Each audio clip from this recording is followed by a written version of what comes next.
Hello दोस्तों, welcome back my YouTube channel. मैं आप सभी का मेरे यूट्यूब चैनल में स्वागत करता हूं। आज का टॉपिक है कि हम पढ़ते तो हैं लेकिन हमारी याद नहीं होता। उसी चीज़ का निवारण बताने वाला हूं मैं आपको। देखो दोस्तों, ये सबके साथ होता है और ये विशेषकर उन्हीं के साथ होता है जो पढ़ाई में नया नया कदम रखते हैं। जो नए नए बच्चे होते हैं ना, उनका ये क्वेश्चन होता है कि हम पढ़ते तो लेकिन हमारी याद नहीं होता है। दोस्तों देखो, कोई भी किताब है, हम उसको एक बार पढ़ते हैं, दो बार पढ़ते हैं और फिर हम सोचते हैं कि यार हमें तो याद नहीं होगा। अगर याद भी होता है तो एक दिन होता है, दो दिन होता है, तीसरे दिन हम भूल जाते हैं। अगर चौथे दिन कुछ याद रहता है तो हम कंफ्यूज रहते हैं कि यार इसका ये था कि ये था। मैं उसी चीज़ को आपको समझने के लिए करने वाला हूँ आज। देखो, बड़े बड़े आईएएस किसी से भी पूछ लेना आप, उन्होंने भी जब पढ़ा था तो उनको भी याद नहीं होता था।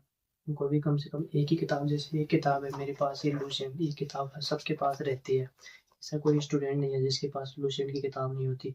आप देखो, इस किताब को मैं आपको खोल के दिखाता हूँ। ये लिख रहे हैं इस किताब की। तो मैं आपको ये बताने वाला हूँ कि एक दो बार पढ़ने से याद नहीं होता। हमें किताब को कम से कम 10-12 बार पढ़ना चाहिए, तभी जाके हमारे याद होना शुरू होता है। शुरू में तो हम कंफ्यूज रहते हैं और उन्हीं में लोग अपनी पढ़ाई छोड़ देते हैं। ऐसा हमें नहीं करना चाहिए। देखो, हर इंसान का दिमाग अलग अलग होता है। कोई लोगों के 2 बार या 3 बार पढ़ने से याद हो जाता है और कोई कोई लोग ऐसे होते हैं 10-10 15-15 बार पढ़ते हैं तभी उनके याद रहता है। अपने दिमाग को समझो कि वो कितनी बार हमें रिपीट करने से हमारे क्वेश्चन याद हो रहे हैं, फिर उसी हिसाब से आप पढ़ो। और आपको मैं एक चीज़ और बता दूं कि अगर आप डेली पढ़ोगे तो आपकी मेमोरी बूस्ट होगी, आपको जो जल्दी जल्दी कुछ चीज़ें याद होना शुरू हो जाएगी। आपके दिमाग की जो कैचिंग पावर है वो एक्टिव हो जाएगी और फिर आपको 2-3 बार पढ़ने से ही आप आपका दिमाग सब कुछ याद करने लग जाएगा स्थायी रूप से।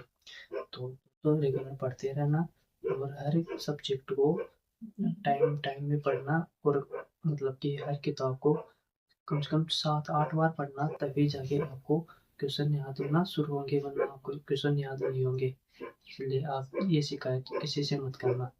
खुद की मतलब खुद का वो समझो कि हमारा दिमाग कितना जल्दी चीज़ों को कैच कर पा रहा है। अपने दिमाग की पावर को समझो। ठीक है, इसे वीडियो के लिए मेरे चैनल को लाइक सब्सक्राइब